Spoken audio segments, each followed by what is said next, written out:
Today, we've got Aaron Frost, the CEO and founder of Hero Devs, back with us to talk more, I guess, smack about CVEs and end of life. And I'm really excited because last time Aaron and I had a chat, after we hit stop, there's always, some chit chat back and forth.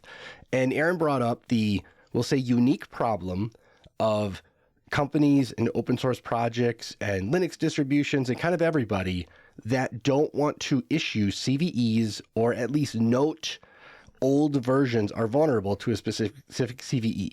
And so, Aaron, I'm super excited to chat about this one. So why don't you kind of set the stage for us, explain to us what we're talking about, and we'll take it from there.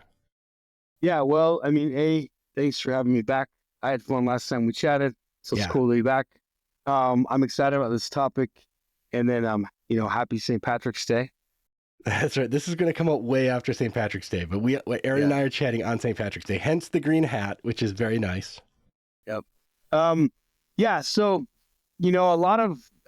usually larger organizations that are developing open source and providing access to a large community. A lot of these big companies, as they end of life versions and the project goes on, they don't really like to consider those end of life versions when they're researching new security problems.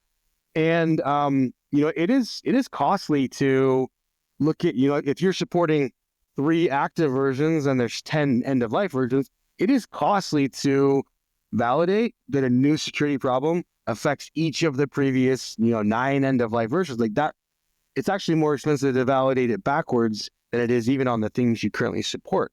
So a lot of organizations, as they report a new CVE, and Josh, you know this, they won't include those end of life versions. And that's kind of the point.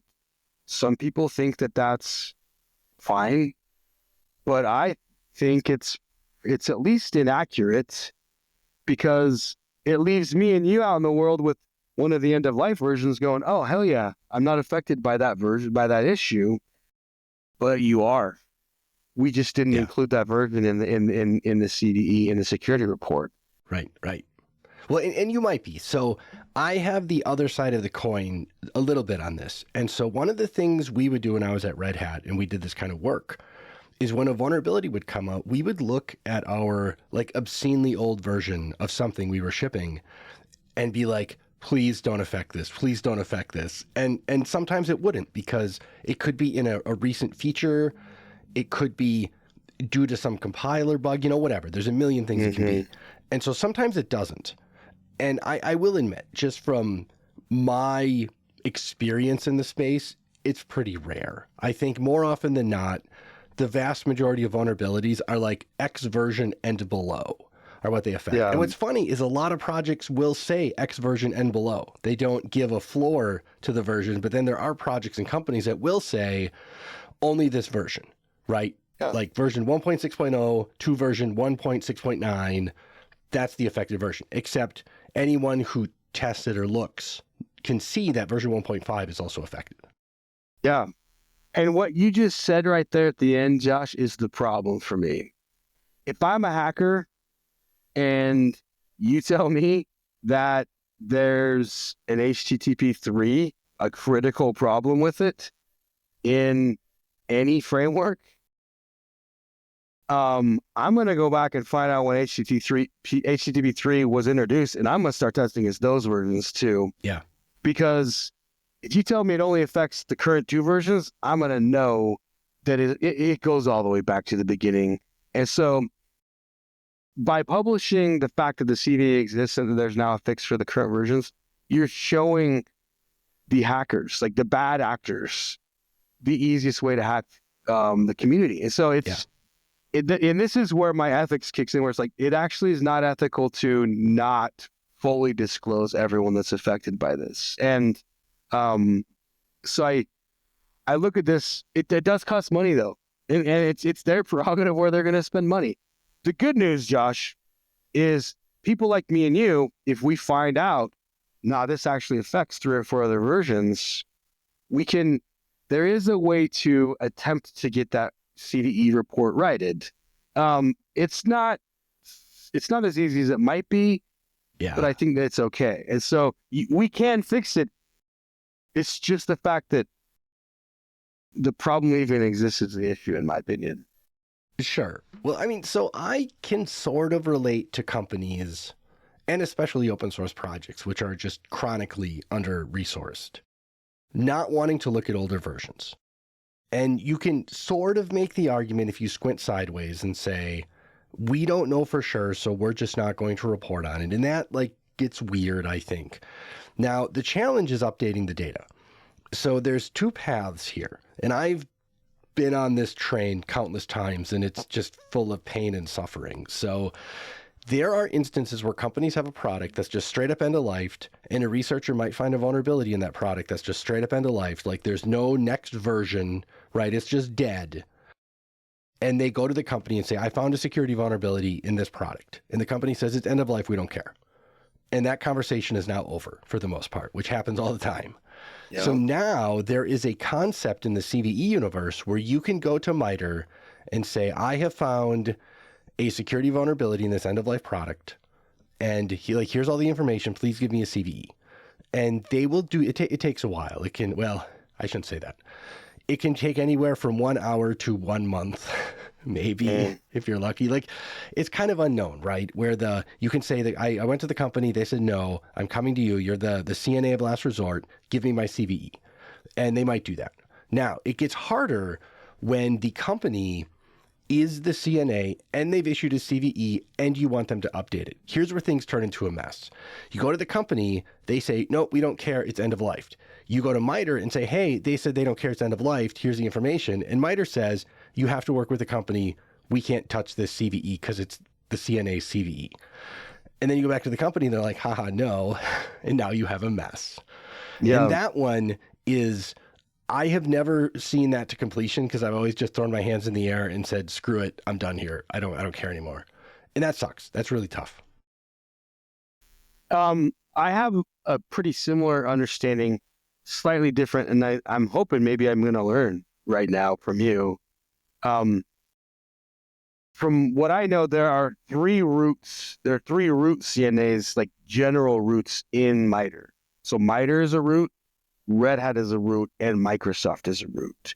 So if the actual CNA root for like a specific technology says no, I think you can appeal to any of those three top level roots and say, hey, will you validate this CVE for me? And so it's not just MITRE. You could go to Red Hat or you could go to Microsoft. Problem is what if Microsoft or Red Hat are the roots? And so now you're appealing to them about themselves potentially. Yeah. So yeah, for sure. And that's tricky. Well, and each one has their own lanes, because Red Hat's focus is open source. Microsoft's focus is just the obviously enormous quantity of Microsoft stuff, and then MITRE is kind of the everything else, or the Hufflepuff of CNAs, right? And so yeah, I know, right? Hat tip to the Harry Potter fans there. Yeah. But. Yeah, and that is tricky, right? Because if you go to someone like Red Hat and they say, we don't want to do this, we don't agree with you, now you have a mess. And then you have to go to MITRE and sometimes you can make noise in public, and it's just a huge pain in the butt. And it's super confusing. And unfortunately, almost all the researchers just get fed up with it and they give up because it's totally not worth it. I'll throw faith into the system. Like, Microsoft's not going to report an issue on Windows XP. But a lot of third-party researchers will get CVEs or they'll get new security issues released against Windows XP. So, just because, someone's big like Microsoft, it doesn't mean they're just going to shut down all security reports, thus enabling the bad actors only.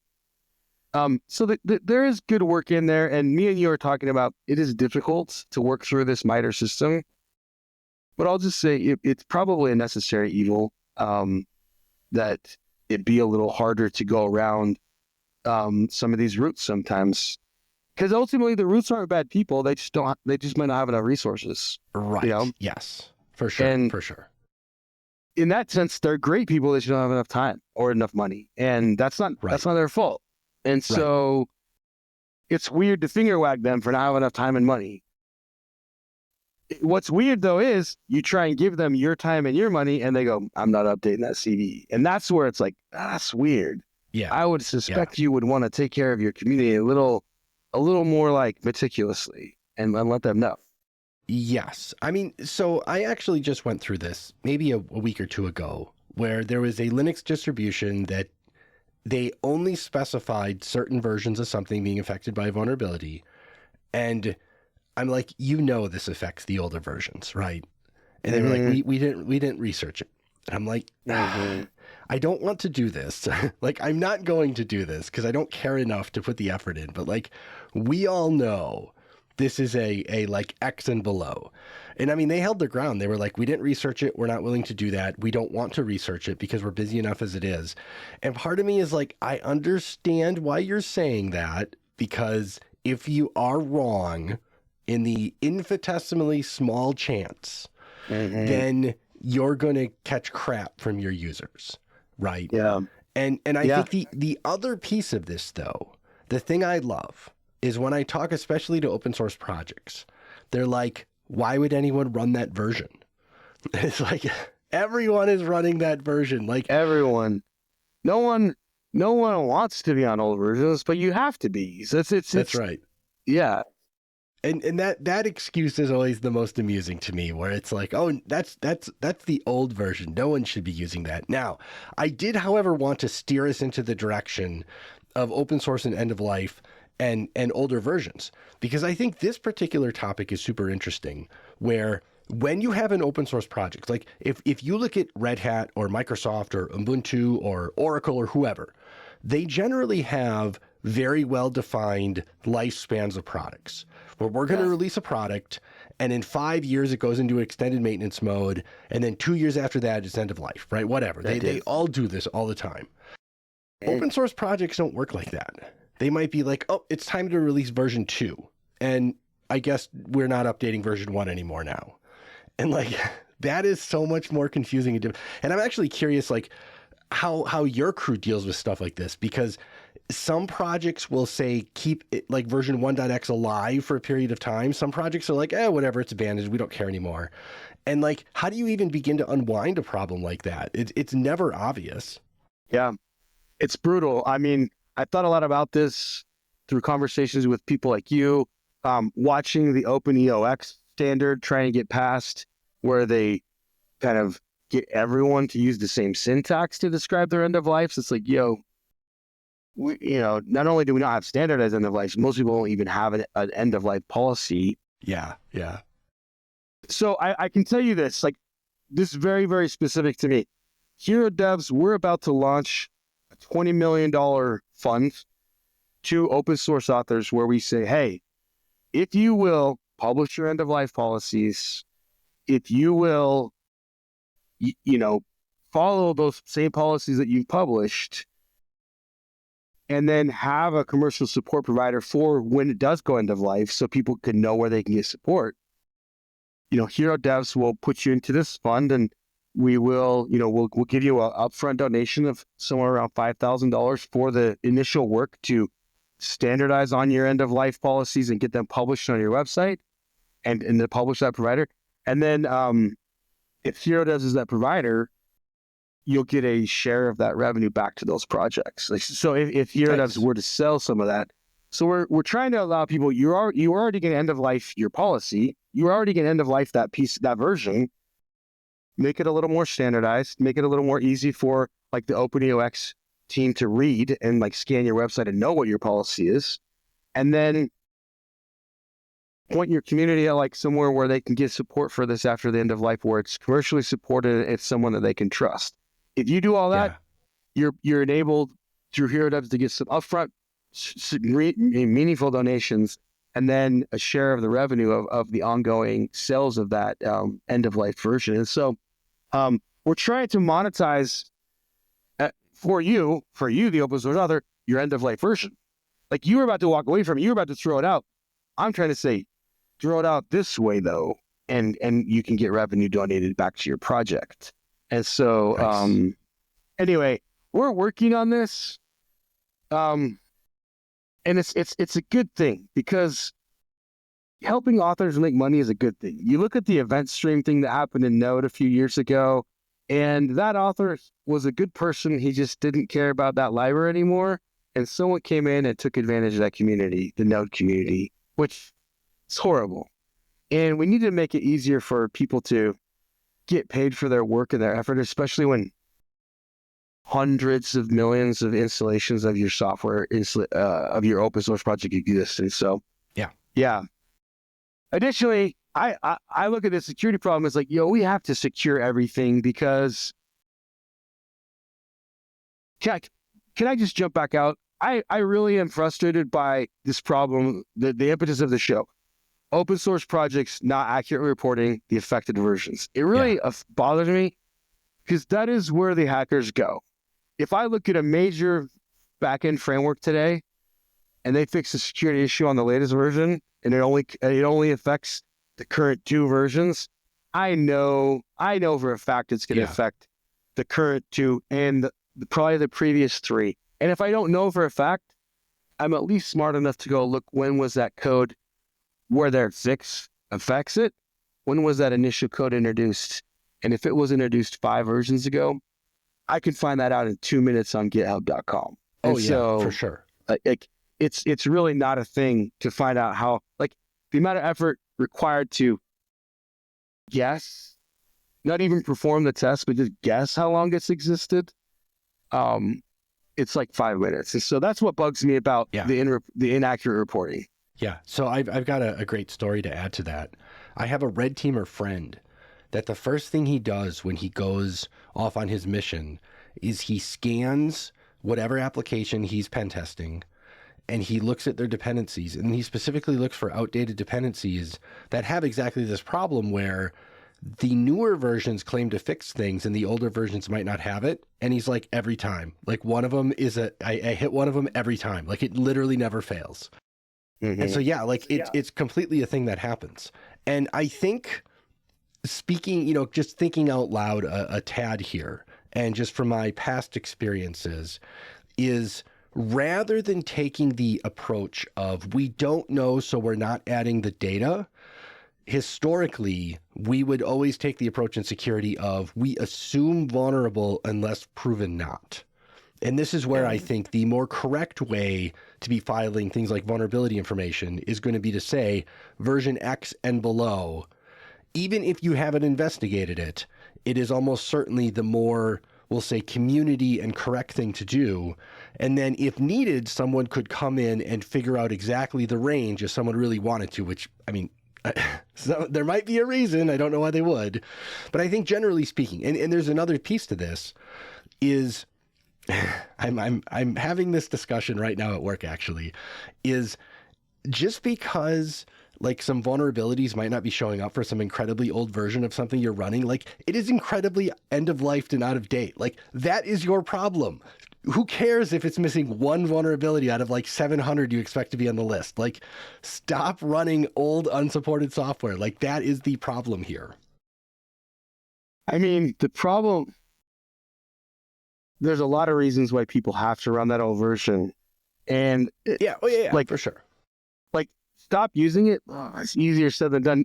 A lot of times, like some of my customers, they'll sell an on-prem, they'll have a cloud version, and then their customers are like, well, I don't do on-prem, I don't do cloud, I need on-prem. We're like, okay. Yeah. So then they sell it to them, they figure out how to, package it up and ship it on-prem. And inside that contract where they ship it on-prem, they're like, oh, I'll never force you to upgrade if you're not ready. It's like, they'll just be like one line in the contract where you didn't even understand how much this was going to bury you. So now you're pinned, you let this customer pin themselves to some old version because they don't want to upgrade and you can't force them to. And so now you have to support that until they're ready to upgrade. So you kind of innocently let them pin you to this old version. So it's not even like your current SaaS version has moved on, but they're still pinned to this old version. You have to make sure they're supported based on the contract you signed, 10 years ago. So how you get into being forced to support old shit, it's actually very easy and it's very innocent and it's not even in your control anymore. And so it really kind of sucks.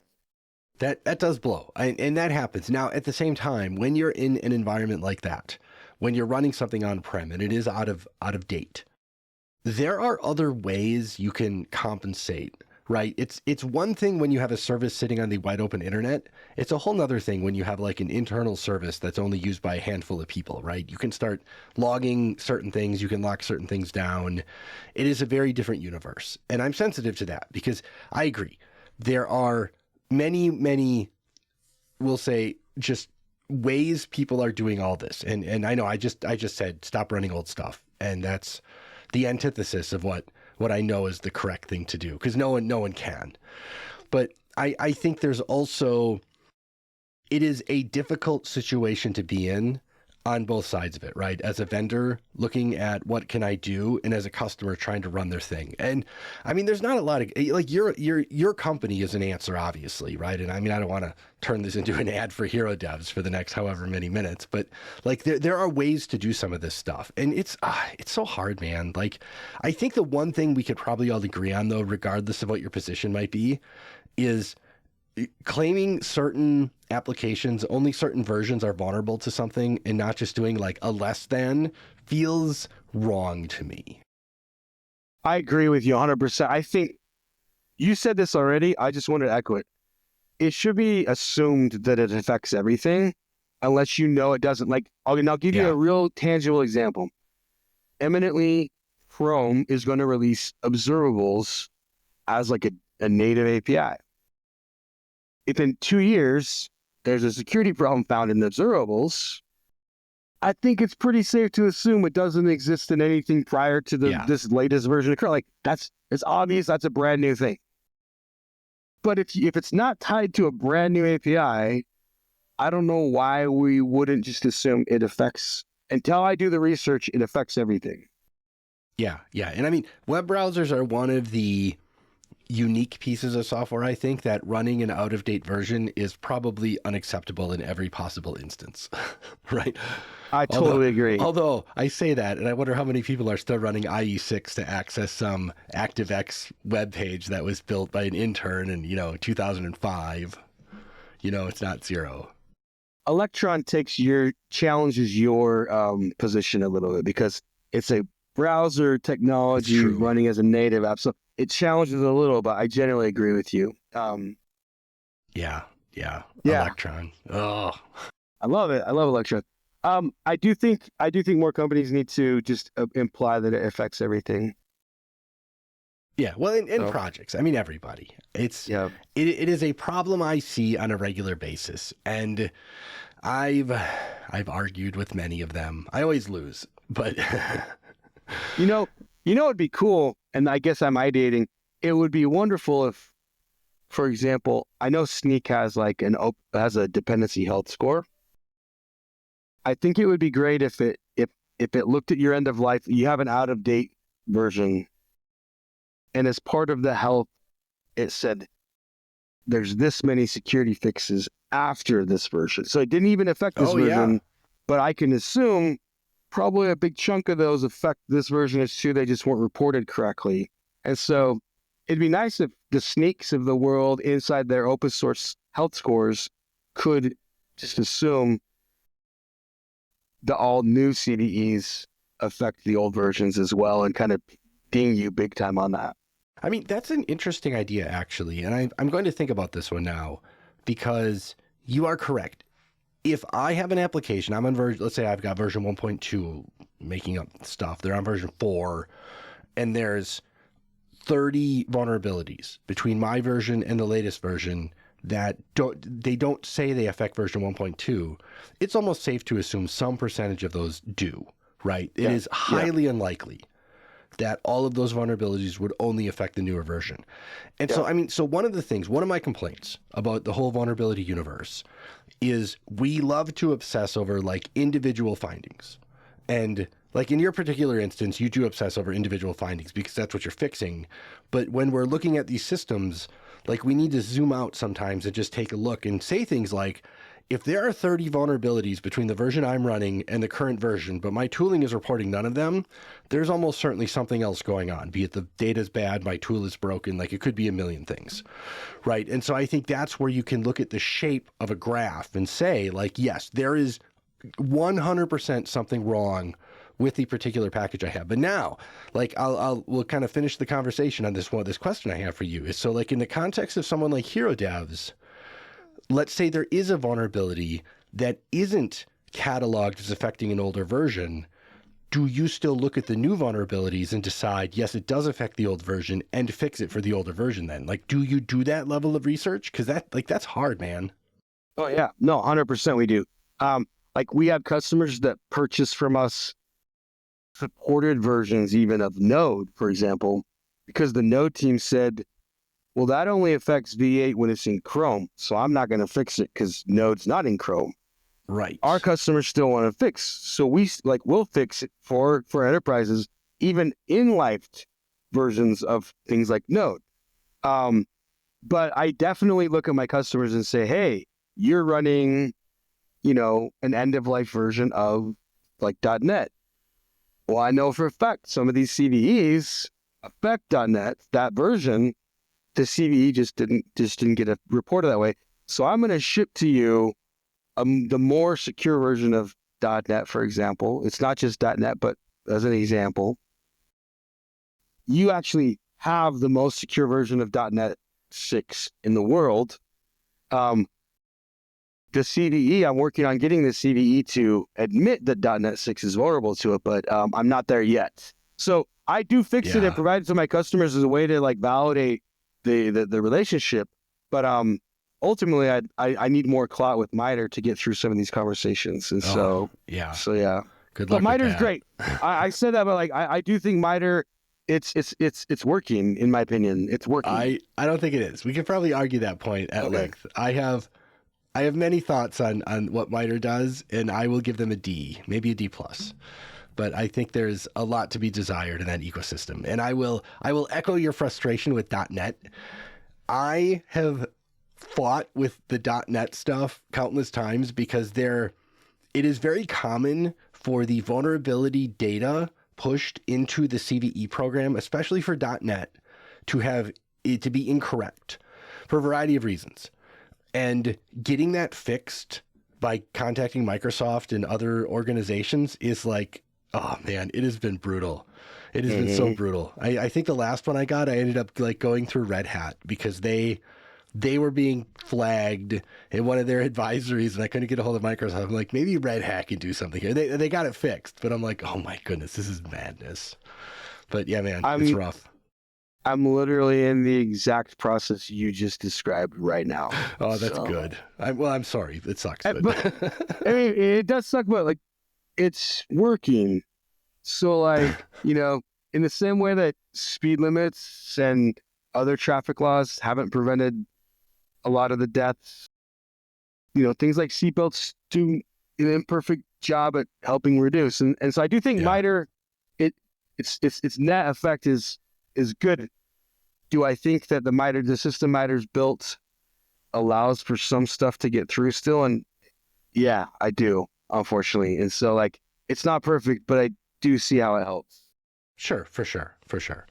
Although the thing I'm waiting to see is the EU is supposed to create their own vulnerability database. So I can't wait for another one to come out, right? That should make things way easier. Well, I mean, honestly, they usually do a better job. So I can't wait till they have that because I would love to work with them, to be honest. I'd love to work with them. That's a good point. We'll see.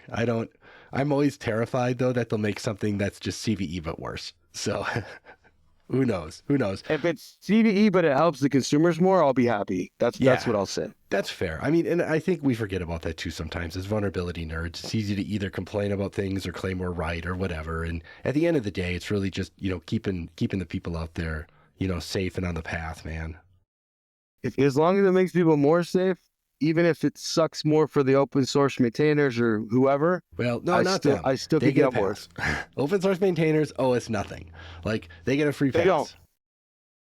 They don't. You're right. But if it made everyone safer, I would say it's probably a good thing, though. Yeah. So well, and I mean, this is just to deviate one last point is, I do think like creating a relationship with open source projects like you're planning to do with your fund, like that switches the equation from open source owes us nothing to we now have a formal relationship. You owe us a little bit, Right. So, I mean, but that's the right way to do it, right? I think expecting them to do things for absolutely free is ridiculous. So, That's the problem. putting some cash behind it, man, that's the way to go. Yeah. Throwing money at it, money heals a lot of problems.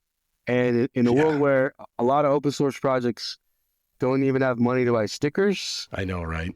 I feel like putting money behind it helps make some asks feel less egregious. And so, sure. yeah, I totally agree. Totally agree. 100%. And we'll have to, once you get that Kraken, I'll have to have you back, man, to talk about it, because this is a topic I love. So that's really, really cool. So cool. All right, Aaron. It's been a treat, man. Thank you again. It's been, I love it. We've been chatting for like 30 minutes and it feels like it's been 5. Fantastic. Man. Appreciate you. Thanks for doing this. Thanks, Aaron.